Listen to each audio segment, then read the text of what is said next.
না, অসুবিধা তো মনে করেন না। অনেক থেকে বড় সমস্যা আর কি। যেমন আপনি রুমগুলাতে গেলে দেখতে পাইবেন যে এই যে দেখেন ভেতরে অনেকগুলো আছে, এই যে এগুলো ধরেন অনেক সময় খইসা পড়ে আর কি, এই যে অংশ। এটা সংস্কার করে না, অনেকদিন আগে দেখছিলাম যে সংস্কার করার উদ্যোগ নিয়েছিল, এগুলা কাজ বাস্তবায়নও করেছে, এখন মোটামুটি।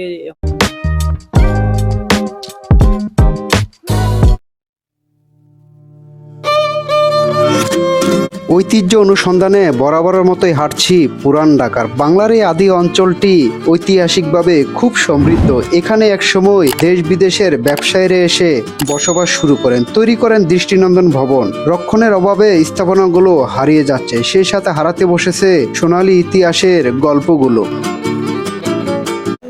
দর্শক, হাঁটছি পুরনো ঢাকার অলিগলিতে। আমার দুই পাশে দেখতে পাচ্ছেন অনেক পুরনো পুরনো বিল্ডিং। এরকম পুরনো গলিতে হাঁটতে আমার খুব ভালো লাগে। পুরান ঢাকার অলিগলি, রাস্তাঘাট, বাজার এলাকায় সবকিছুই যেন গলা উঁচিয়ে জানান দেয় অতীত জৌলুসের কথা। হাঁটতে হাঁটতে তেমনি এক জৌলুসপূর্ণ বাড়ি খুঁজে পেলাম সূত্রাপুর শ্যামবাজার এলাকায়। এই ৩ নম্বর মোহিনীমোহন দাস লেনের পথ ধরে সামনে এগিয়ে গেলেই এই ভবনটির দেখা মিলবে।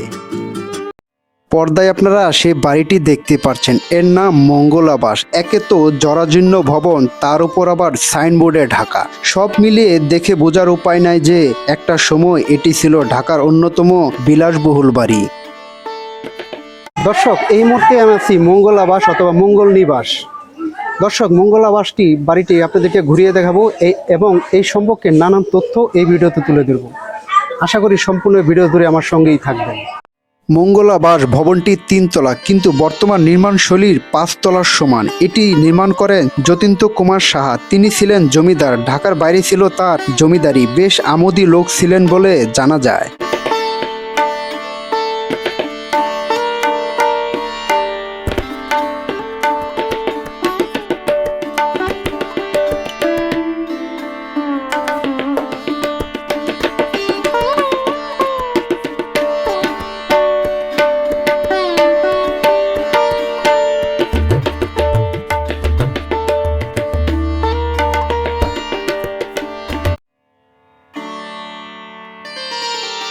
প্রাসাদটি নির্মাণকাল ১৯১৫ সালে। ১৯৪৭ সালে দেশভাগের সময় অনেকেই সম্পত্তি বদল করতে পেরেছিলেন, কিন্তু জমিদার যতীন্দ্র কুমার শাহ পারেনি। তিনি এ প্রাসাদ ফেলে রেখেই কলকাতায় চলে যান। এরপর এই প্রাসাদটি হয়ে যায় শত্রু সম্পদ। ১৯৭১ সালের পর যার নাম হয় অর্পিত সম্পত্তি।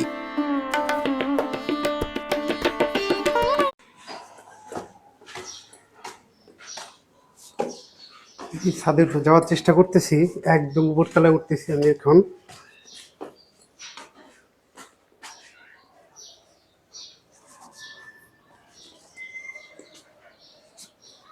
ও,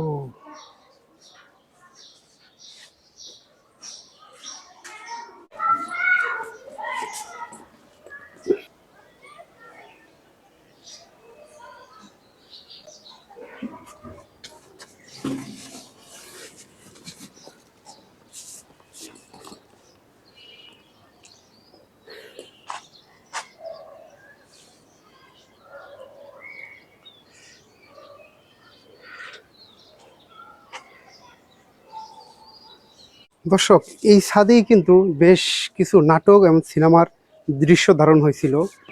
কারণ অনেক নাটক সিনেমাতে দেখা গেছে, এই ছাদটা দেখা গেছে, কারণ এই ছাদেই ওই দৃশ্যগুলি এই ছাদেই ধারণ করা হয়েছিল বেশ বেশ কিছু জনপ্রিয় নাটক এবং সিনেমাতে।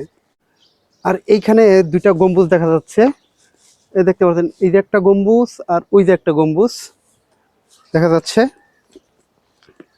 দেখি আমি এই পাশটার কাছে যাচ্ছি।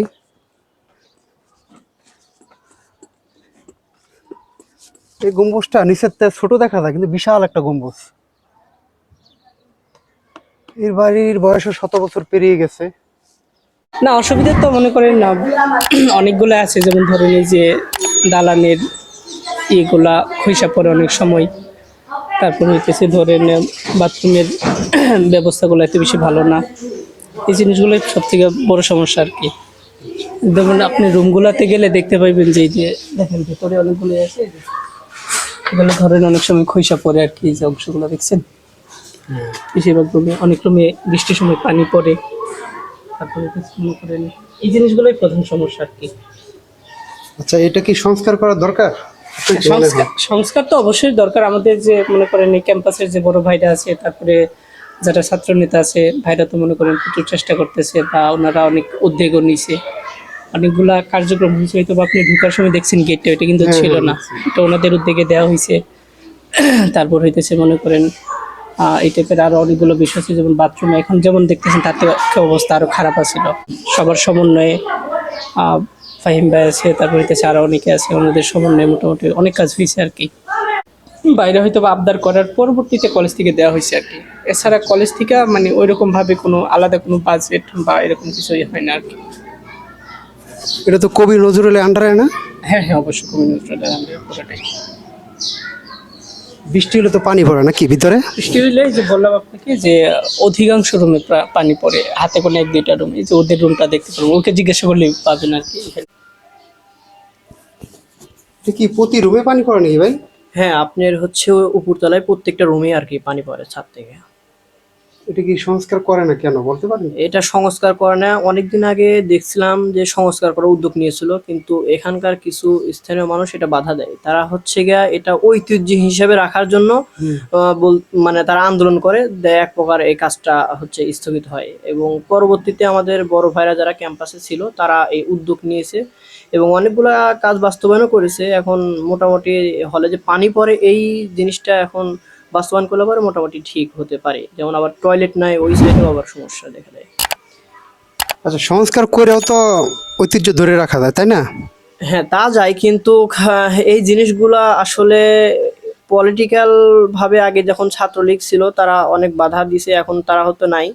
কিন্তু এখন ছাত্র দল আরো অনেক যতগুলো সংগঠন আছে তারা উদ্যোগ নিয়েছে। কিছুদিন আগে আমাদের হচ্ছে একটা 7 দফা দিয়েছিলাম এবং সেখান থেকে একটা ভালো ফলাফল আইছে। এখন দেখা যাক সামনে কি হয়।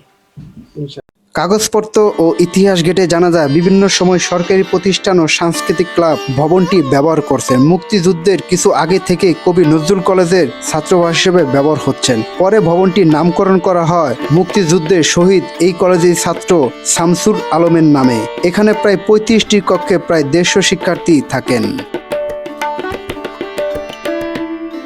ভবনটি বাইরে থেকে যতটা জরাজীর্ণ দেখা যায় তার চেয়েও বেশি খারাপ অবস্থা ভিতরে। এখানকার সব জায়গায় আমি ঘুরে দেখেছি, প্রতিটি কোণা আমার কাছে ঝুঁকিপূর্ণ মনে হয়েছে। এখানকার শিক্ষার্থীরা অমানবিক জীবনযাপন করছে। ছাদ ভেঙে যে কোনো সময় দুর্ঘটনা ঘটতে পারে।